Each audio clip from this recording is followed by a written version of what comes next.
دیکھیے پہلے زمانے میں تمام چیزیں بہت مشکل ہوا کرتی تھیں، ذرائع علم حاصل کرنا بہت مشکل تھا، اور کتابیں نہیں اویلیبل ہوتی تھیں، چیزیں اویلیبل نہیں ہوتی تھیں. اور آج ہم دیکھتے ہیں کہ جناب انٹرنیٹ ہی ہے، صرف جسٹ ایک کلک بس آپ کریں تو آپ کے سامنے کتابیں کھلتی چلی جاتی ہیں، تمام چیزیں آپ کے پاس موجود ہیں، کوئی خریدنے کی اب تو ضرورت نہیں ہے. ساری کی ساری اردو تقریباً کتابیں بھی جو ہے انٹرنیٹ کے اوپر موجود ہیں. عام طور پر گھروں میں کمپیوٹرز وغیرہ بھی ہوتے ہیں، یعنی بس آپ ایک کلک کریں اور آپ کے سامنے ہر چیز جو ہے وہ کھلتی چلی جائے.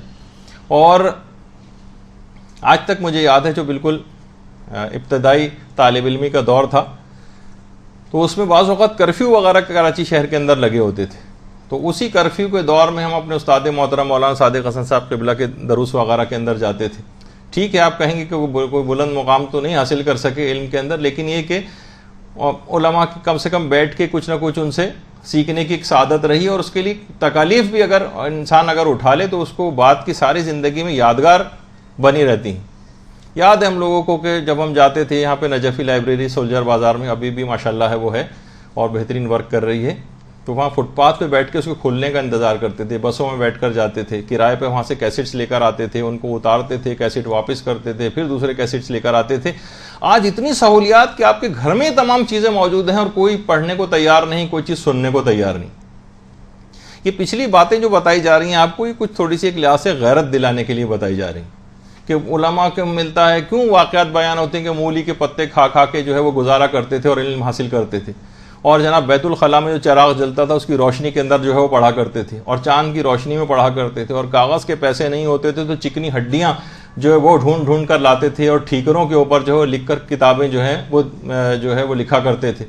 شدید ترین گرمی وغیرہ کا جو نجف کا ماحول تھا اس کے اندر انتہائی شدید، اب بھی نجف اور کربلا کے اندر اب آج کل کے زمانے 60 تک ٹیمپریچر چلا جاتا ہے. یہاں 40 ڈگری میں لوگ بلبلانے لگتے ہیں، اور وہاں 60 ڈگری تک کے اندر جو ہے سوچی کہ طالب علم نہ وہاں بہت سی جگہوں کے اوپر اس زمانے میں خاص طور پر نہ اے سی ہوتے تھے، نہ روم کولر ہوتے تھے، نہ کچھ ہوتے تھے. شدید ترین گرمی میں ملا کاظم خراسانی جو علم رسول کے بہت بڑے استاد رہے ہیں نجف میں، ان کا درس ہو رہا ہے. لیکن شدید ترین گرمی کے ماحول میں، حتیٰ کہ شدید ترین گرمی میں کمروں کے اندر بیٹھ کر جو اس طریقے سے علماء کتابیں لکھتے تھے کہ ان کے اولادوں کو بھی تکلیف ہو جاتی تھی کہ بابا اتنی شدید گرمی ہے، آپ اس کے اندر بھی اس کمرے کے اندر بیٹھے ہوئے ہیں.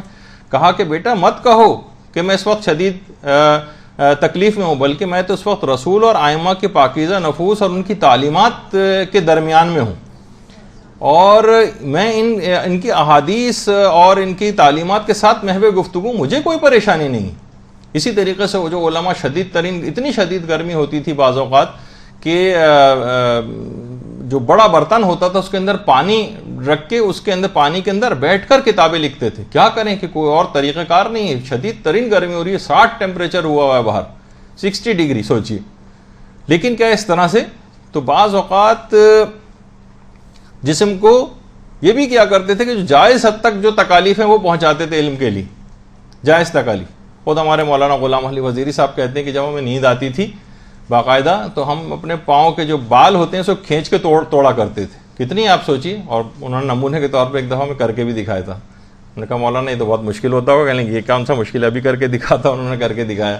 تو بہرحال اسی طرح سے شہید اول کتنے بڑے محمد ابن جمال الدین مکی، دھات کا بنا ہوا گلاس باقاعدہ انہوں نے اپنے پاس رکھا ہوا تھا. جب رات کو نیند آتی تھی تو اس دھات کے گلاس کو گرم کرتے تھے اور اپنے پیشانی کے اوپر لگاتے تھے، تو سر کے آگے کے بال بھی ان کے سارے اڑ گئے تھے کہ تاکہ نیند میری غائب ہو جائے اور میں جو ہے وہ علم کو زیادہ سے زیادہ حاصل کر سکوں.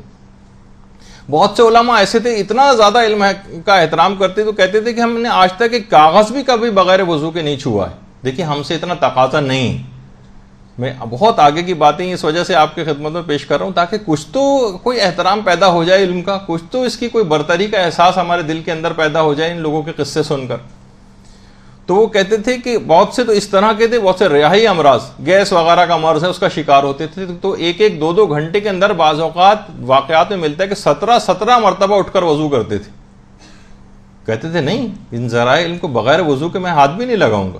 تو خود بخود ایک نورانیت جذب ہوتی تھی. جب کوئی مشکل مسئلہ حل کر لیتے تھے یا مثلا کسی کتاب کو پڑھ لیتے تھے، بلکہ کوئی مشکل پیش آتی تھی، اگر کبھی بھی کوئی مشکل پیش آتی تھی تو صدقہ دیتے تھے اس نیت سے کہ یہ مسئلہ مجھے سمجھ میں آ جائے، اور اس کے بعد پھر سمجھ میں آتا تھا. تو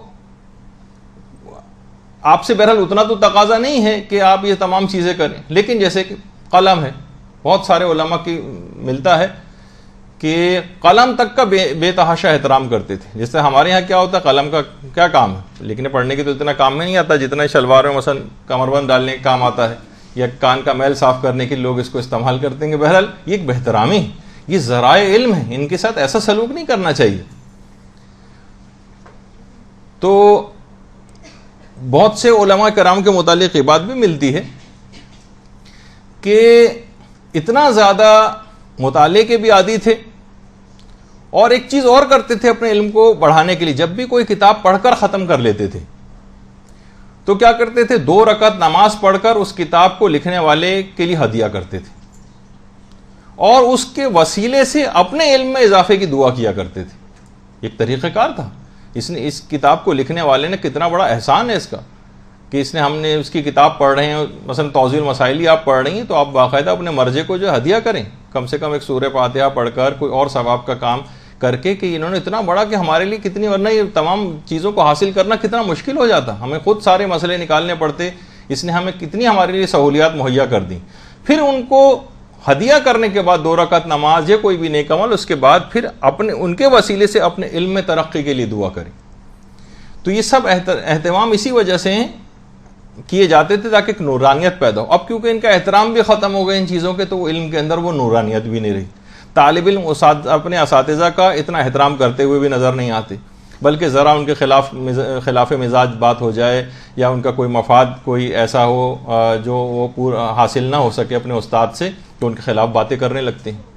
جبکہ یہ بات بتا دی جائے، ہمارے سال بتاتے بھی ہیں، اور علماء نجف اور قوم کے علماء خاص طور پر شاگردوں کو یہ بات بتاتے ہیں، جن کو ہم کوٹ کرتے ہیں، کہ جو شخص بھی اپنے استاد فقہی کی توہین کرتا ہے اس کو جوانی میں موت آ جاتی ہے. جوانی میں موت یعنی کبھی بھی انسان کو علم حاصل کرنا ہے تو اپنے استاد کی کبھی بھی بے احترامی نہ کرے. یہی وجہ ہے کہ محقق قمی، معصوم قم کے حرم کے سامنے ایک قبرستان ہے، وہاں پر محقق قمی کی قبر ہے، بلکہ ایک زرعی ٹائپ کی بنی ہوئی اس قبرستان میں. ان کی ایک بہت مشہور کتاب تھی قوانین الاصول، بہت مشکل کتاب.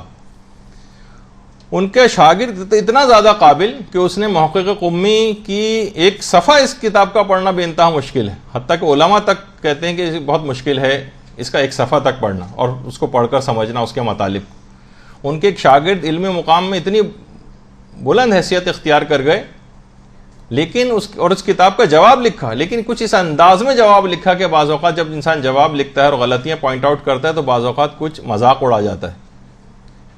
غلطی ان سے ہو گئی، نتیجہ یہ ہوا کہ 28-30 سال کی عمر میں ایسا نابغہ روزگار شاگرد، اتنا سپر جینیس کہ اس نے محقق قمی کی کتاب کا ایک لحاظ سے ان کی غلطیاں پوائنٹ آؤٹ کی اس کے اندر، لیکن کیا ہے کہ آثار وضع اس پر ہوئے اور جوانی میں ان کو موت آ گئی. تو بہرحال یہ تمام چیزیں ایسی ہیں کہ علماء یہ فرماتے ہیں کہ بے احترامی اگر اپنے استاد کی ہو، بہت سے تو یہ بھی مثال دیتے ہیں کہ حتیٰ کہ حوزہ علمیہ سے جب انسان رخصت ہو رہا ہوتا ہے تو عام طور پہ ایک طریقہ کار ہے کہ اپنے اساتذہ کے پاس خدا حافظی کے لیے جاتا ہے. وہی میں پاکستان سے آیا تھا، پڑھ لکھ کے واپس جا رہا ہوں، یہاں سے فارغ التحصیل ہو گیا ہوں. بہت سے طالب علم اتنا زیادہ نظر اندازی سے کام لیتے ہیں کہ اپنے استاد سے ملے بغیر واپس آ جاتے ہیں. علماء فرماتے ہیں کہ جو اتنی بھی، یعنی انہوں نے کوئی بدتمیزی نہیں کی، کوئی بد احترامی نہیں کی، لیکن صرف ادب اور احترام میں اس لحاظ سے کہ اپنے استاد سے ملے بغیر آ گئے، یعنی اتنے لفٹ بھی انہوں نے نہیں کرائی، اس کے بھی اتنے آثار ہوتے ہیں کہ علماء فرماتے ہیں کہ ہم نے ایسے طالب علموں کو بازاروں میں کمر بند بیچتے دیکھا.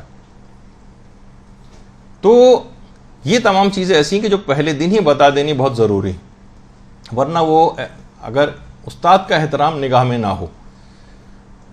خود ایک طالب علم تھا، بہت جینیس یہاں پر تھا، خود ہم نے اس سے کہا کہ بھائی آپ جو ہے اتنے سمجھ بوجھ اور اتنا عقل مند ہیں تو آپ بہتر ہے کہ اپنے اس کام کو دین کے لیے استعمال کریں. اس کو بہرحال قوم بھجوا دیا.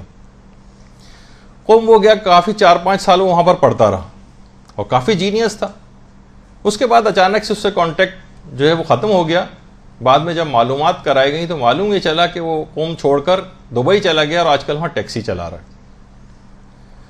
تو بہت سی ایسی غلطیاں طالب علموں سے ہو جاتی ہیں کہ اتنے بڑے علمی مقام کو حاصل کرتے کرتے کرتے اور ایک دم سے ایسا یو ٹرن لیتے ہیں اور کوئی ایسی غلطیاں ان سے اور ایسی بہترامیاں ہو جاتی ہیں کہ وہ توفیقات سلب ہو جاتی ہیں۔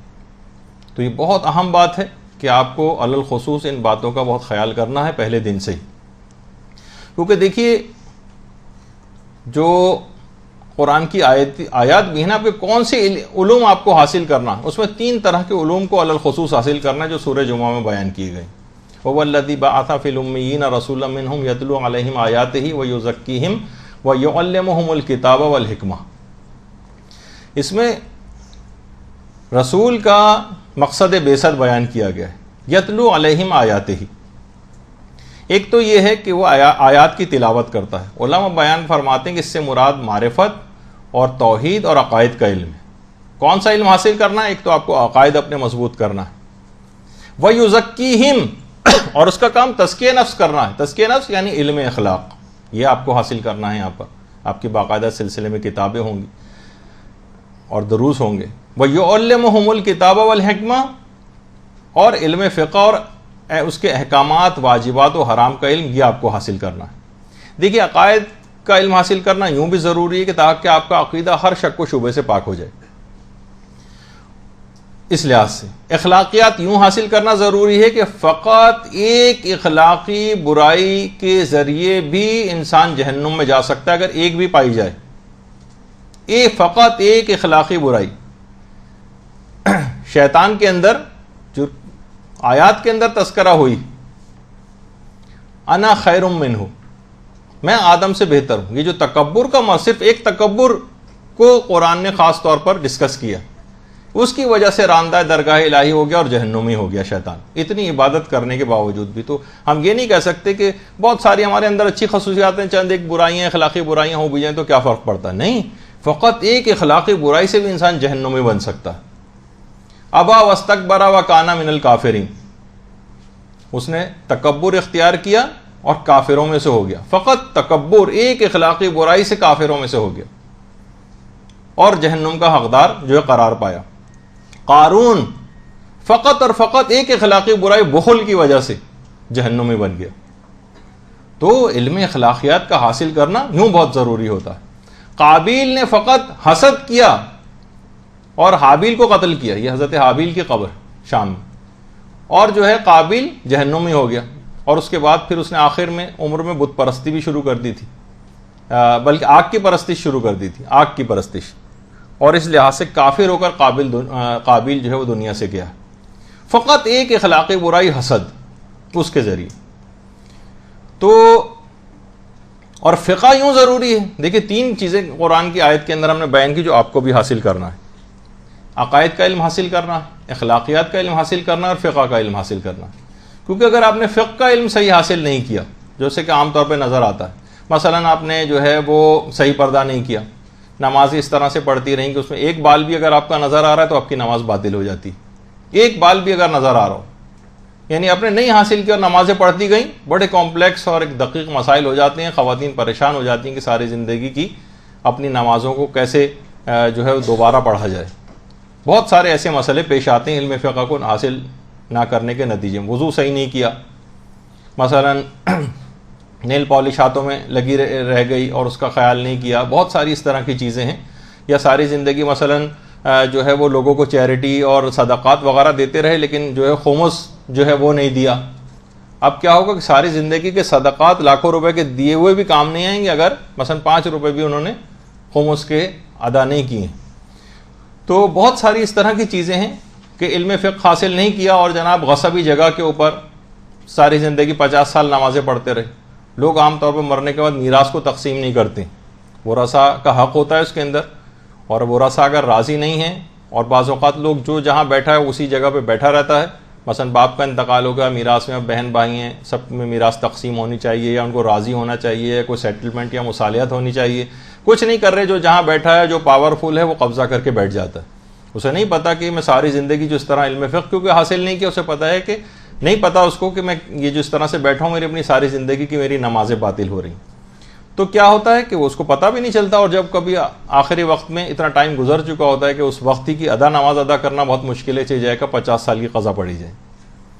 تو تو وہ ہے نا کہ جتنا اس کے برخلاف سمت میں جاتا جائے گا، وہ ایک شعر بھی ہے نا کہ جس کا یعنی مفہوم یہ ہے کہ مجھے ڈر ہے اے عرابی تو جو ہے وہ کعبہ نہ جا سکے گا، اے عرابی تو کعبہ نہ جا سکے گا، کیونکہ تو جو راستہ چل رہا ہے وہ کعبے کی طرف نہیں بلکہ ترکستان کی طرف جاتا ہے۔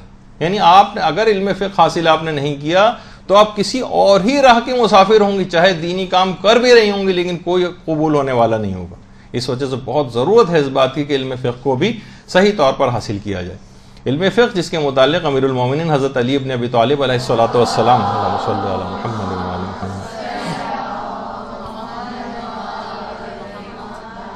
یہ فرماتے تھے کہ بغیر علم فقہ کی عبادت کرنے والا اس گدھے کی مانند ہے جو کھونٹے کے گرد چکر لگاتا رہے گا اور کبھی اپنی منزل مقصود تک نہ پہنچ سکے گا۔ جبھی عالم کی 2 رکعت جاہل کی 70 رکعت سے زیادہ افضلیت رکھتی ہیں، کیونکہ وہ علم رکھتا ہے۔ دیکھیے اس میں اپنے ساتھ وہ ہم آگے جو نشستیں ہماری ہوں گی اس کے اندر بہت سی باتیں آئیں گی بھی کہ علم جو ہے اصل میں خدا کی ایک خصوصیت ہے، پروردگار عالم کی صفت ہے ایک علم۔ تو جب تک انسان اچھی صفات کا حامل نہیں ہوگا کبھی کسی بلند مقام علمی تک وہ پہنچ نہیں سکتا۔ بہت زیادہ آپ کو محنت کرنا ہے، بہت زیادہ محنت کرنا ہے۔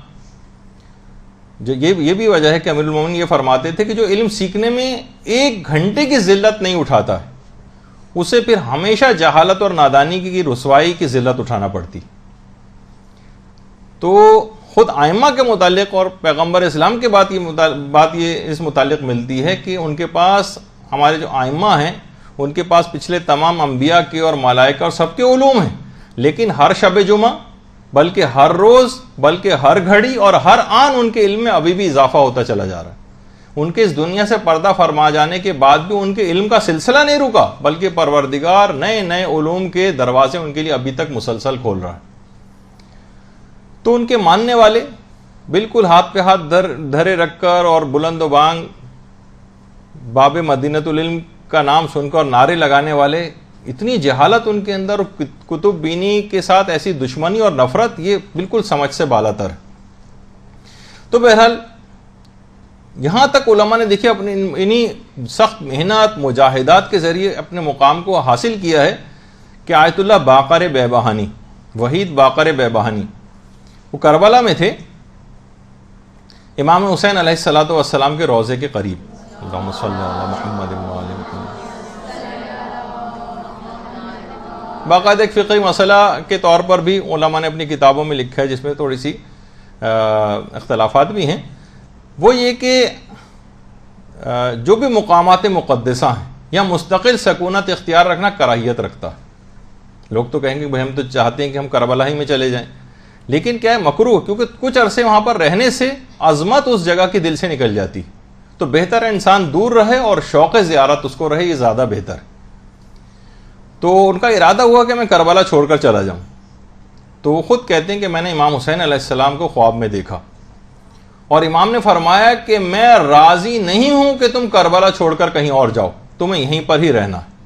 یعنی ایسی قربت اپنے علم اور تقوی کی بدولت ایک ایسی قربت حاصل کر لی تھی آیت اللہ وحید باقر بے بہانی نے، جنہوں نے اخباریت کو باقاعدہ شکست فاش دی تھی۔ یہ خود ایک الگ موضوع ہے جو انشاءاللہ کبھی اور آپ کی خدمت میں پیش کریں گے۔ اور اسی طریقے سے جو ہمارے اور علماء گزرے جیسے کہ علامہ تنکابینی، انہوں نے قصص العلماء لکھی جس کا اردو ترجمہ خود ہمارے بچوں کے مدرسے کی جو سابقہ پرنسپل تھیں انہوں نے اس کا اردو ترجمہ بھی کیا۔ تو بہرحال اسی کے اندر قصص العلماء کے اندر ایک بحرین کے ایک مومن کا خواب جو ہے وہ نقل کیا گیا۔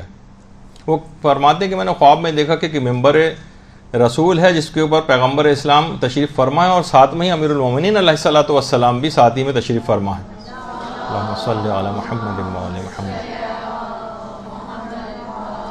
انبیاء کی صفوں کی صفیں لگی ہوئی ہیں اور انبیاء سارے صفوں میں دست بستہ پیغمبر اسلام کے سامنے کھڑے ہوئے ہیں۔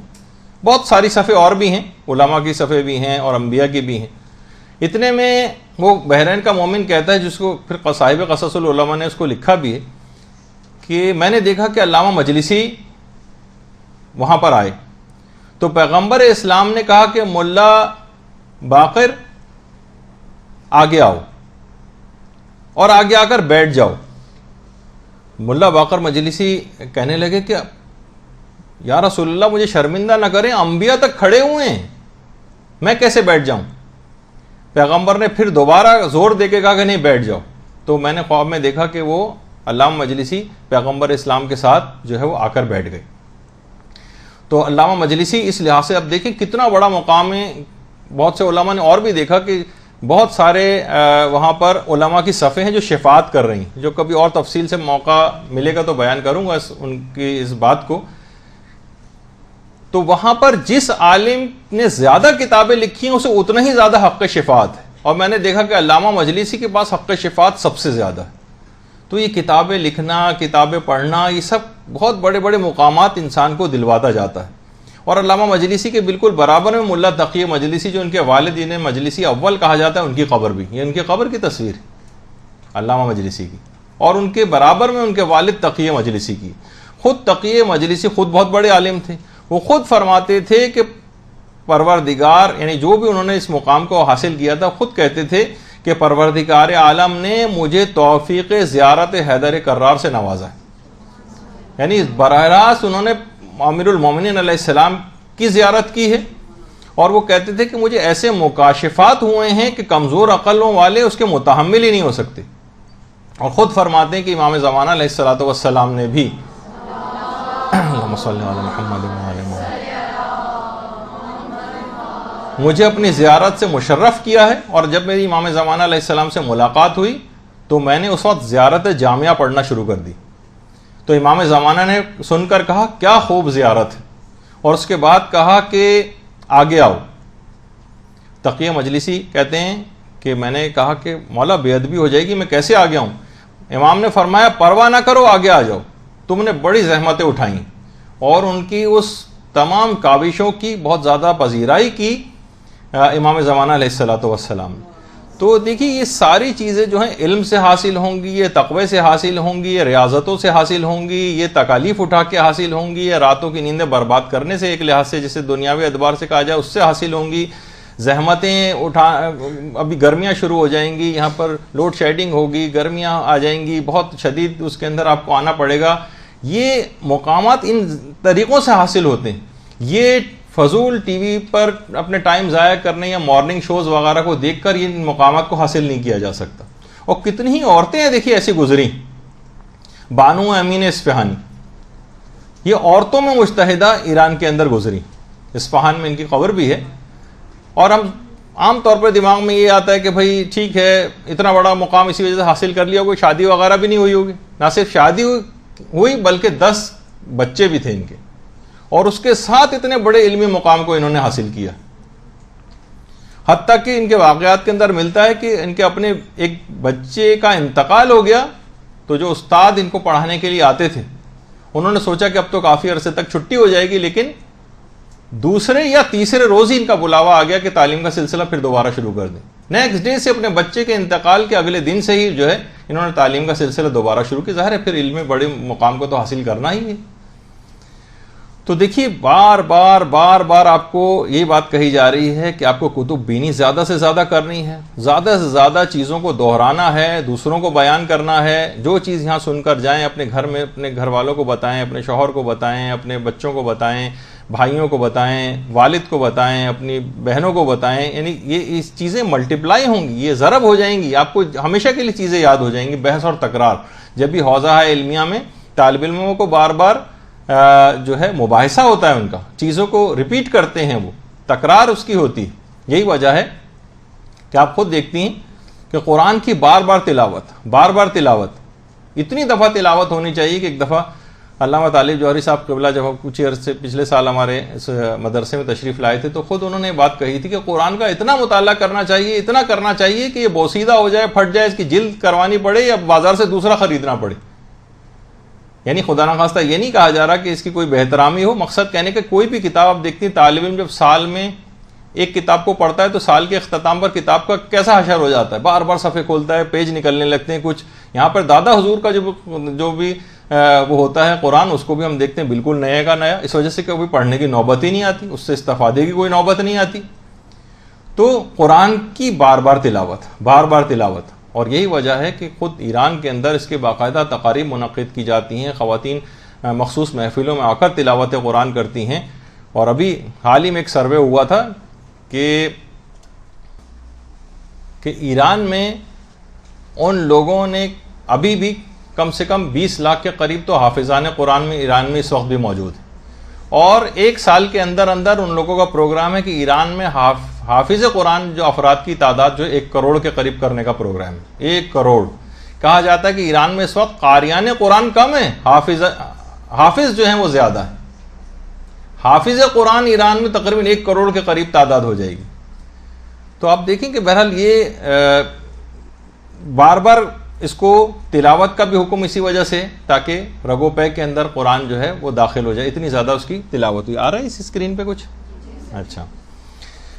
اسی طرح سے کیونکہ آپ دیکھتی ہیں کہ بہرحال روایات کے اندر بھی یہ چیز آئی ہے کہ اس کی تاکید اس وجہ سے آئی ہے کہ علوم کو حاصل کرنے کی اور اس کو حفظ کرنے کی اور اس کو تکرار کرنے کی، کہ اگر کسی شخص نے بھی تکرار نہیں کی تو علم کے متعلق یہ بات کہی جاتی ہے کہ ایک وحشی جانور کی طرح سے ہوتا ہے، یعنی وہ جو بہت جلد فرار اختیار کر لیتا ہے، فرار ہو جاتا ہے. جب بھی بہت سی روایات میں علم کو اس بات سے تشبیہ دی گئی کہ جس طریقے سے کوئی اونٹ کا رکھوالا اونٹ کی دیکھ بھال کرتا ہے نا، تو جب تک دیکھ بھال ہوتی رہتی ہے اور اس کی رسی باندھی جاتی ہے جب تک اونٹ قابو میں رہتا ہے، اور ایک دفعہ بھی رسی کھول دی جائے اس کی دیکھ بھال سے انسان پہلو تہی کرنے لگے تو اونٹ ادھر ادھر ہو جاتا ہے. تو علم کے متعلق بھی اسی طرح سے کتنا ہی دیکھیے آپ قیمتی پودا لے کر آئیں اور اس کی پانی کا صحیح انتظام نہ کریں، اس کے لیے ہوا کا صحیح انتظام نہ کریں، زیادہ پانی دے دیں کم پانی دے دیں، اس کی کاٹے نہیں اس کی بہت ساری کوپلوں کو، بعض اوقات وہ پودا مر جاتا ہے، مرجھا جاتا ہے.